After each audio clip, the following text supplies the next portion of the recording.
Anybody here in that email conference?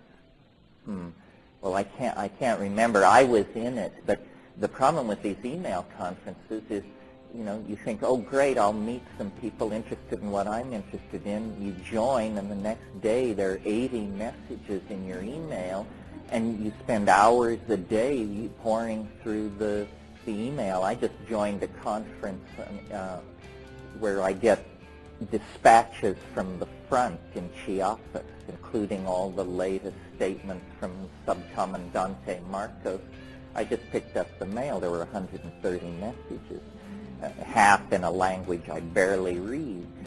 So, you know, but there's a lot of action on the net. I have a website too, but I'm not going to give out the public number yet because it's not cool enough yet. It's more like a construction zone with yellow ribbons strung around and a sign which says, someday something really cool will be here.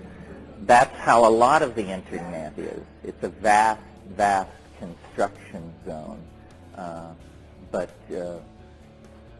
that's probably enough on that. If you're using the internet, you should use it more. If you're not using it, you should really put that at the top of your agenda, because it's going to become increasingly indispensable as a part of your cultural toolbox.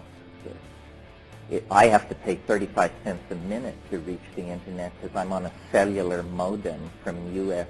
Cellular at 7,200 baud, and I still spend far more time and money than I should there.